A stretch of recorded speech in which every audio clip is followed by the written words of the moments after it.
Good morning, everybody. Thank you for being here today. It's great to accompany you from the distance. The name of my communication or title is Revisiting Memories to Heal the Soul, Myth, and Trauma. Um, I will be conducting a quick analysis of myth and trauma in the work of Gloria Anzaldúa, Light in the Dark, 2010. And I would like to start providing some context, of course, some place where to start. And then we're going to see how she has her own mechanism to deal with trauma. And then I will specifically describe an event that took place in her lifetime that really got her traumatized. So basically, for most of you who are not familiar with Gloria Anzaldúa, um, the first thing to say is that, she has this political voice, this message to convey, and it doesn't come precisely from a happy place. It comes from that traumatic atmosphere, as I just mentioned. So it's not only being in disadvantage for being a Chicano writer and a woman. That's the way she found it, straying from the expected path, perhaps, in terms of gender roles, but trying to find a way to put all those feelings and the confusion in a coherent and healing testimony. So it's very present for her that straying from the expected path, not staying on track, definitely brought some conflict. So, how? How could this be healed? Through writing. It's a very common part of her narrative to do so through myths. Myths become quicksand in her narrative, and specifically the myth of Coyolcauqui. Sorry if my pronunciation is not great. I'm still not quite fluent in Nahuatl. So yes, the myth of the the myth of the goddess, the moon. So basically, what is done here, the female side of the myth is embraced as both of them, to put it somehow, were female and decided to just revolt against the established order as such.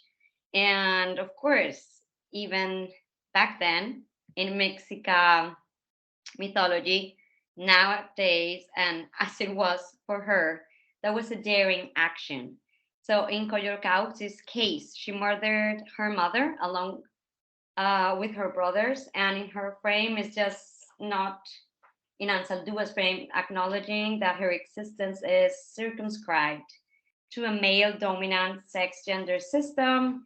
And not only that, but being in context of repeated abuse, racism, discrimination, and not being capable of fulfilling wholeness, to never be complete. So I open quote, I read for you. The Coyolcauqui imperative is to heal and achieve integration. When fragmentations occur, you fall apart and feel as though you've been expelled from paradise. Coyolcauqui is my symbol for the necessary process of dismemberment and fragmentation, of setting the self or the situations you are embroiled in differently. And from the visuals you see, Coyolcauqui there, dismembered. Over here, we get to see what the original wallstone found in Plaza Mayor in the 80s in Mexico City, uh, how it shows it could have been like, and what her representation of being whole could be. So this is precisely what Ansaldúa is trying to achieve. Like through this projection to somehow place herself, as I said, in quicksand, transmuting into this female part, well, this female character in a myth, and then again speaking against the many perhaps stereotypes that form cultural relationships. So this specific interpretation of the myth aims to open a personal meaning of gender. So this being said, and just by seeing as the picture as you see it here, like I've been like playing with the visuals to convey my points. We see the urge and the need for reconstruction, and not only the need, but she offers it as a coping mechanism against trauma, against being broken. And I read in her words, Koyor Kauki, is that getting better? Is also my symbol for reconstruction and reframing, one that allows for putting the pieces together in a new way. The Koyolkauki imperative is an ongoing process of making and unmaking. There's never any resolution, just the process of healing. So now, having set the context, having brought up to discussion that she aims to create this new female subjectivity from her very feminine personality to dealing with her very family structure and to to offer some sort of way, some window to change the oppressive context where she lived. And this will take us automatically to talk about trauma when not belonging, when not feeling, when never feeling complete in trauma. So, in a general way, no, I guess that by the time you're listening to me, you all must have listened to a lot of definitions on what trauma is. But what I'm going to do now is expose my interpretation of what trauma is and look for it in the text to see how these healing mechanisms are enacted. So, in general, trauma, it could be the normal response that we as humans can give to abnormal events. For instance, perhaps we're not even built as social animals to not fit. So basically, the survival brain takes over the rational brain. You know, the rational brain. It's just this survival mode which aims to take away trauma. And when could that happen? Well, when that individual, in this case, Ensadua finds herself on a situation on edge. And perhaps not only, I haven't even told you guys what this traumatic event is that I'm going to be commenting on.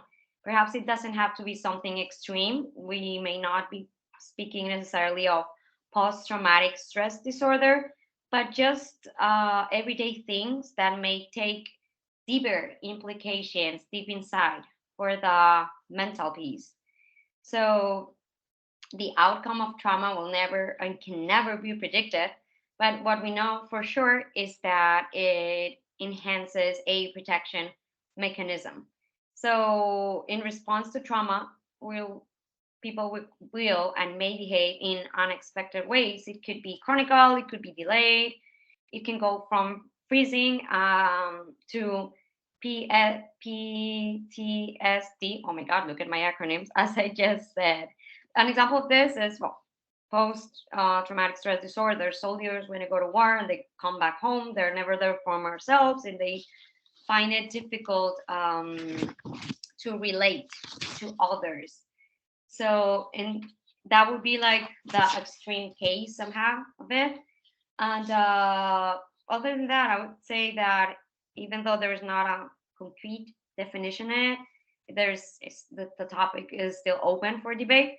The one thing that is for sure is that it is something that makes a person be so upset that the person is overwhelmed and has nothing left to do to cope with what he or she finds as inevitable. So, in Light in the Dark, chapter one, we have her impressions on the 11th of September attacks, the 11S attacks, how that somehow became, well, not somehow, how it became personal, and how she resorts to the myth to deal with the situation. I quote, the day the towers fell, me sentí como Coyolcauqui, la luna. Algo me agarró y me sacudió, frightening la sombra soul out of my body.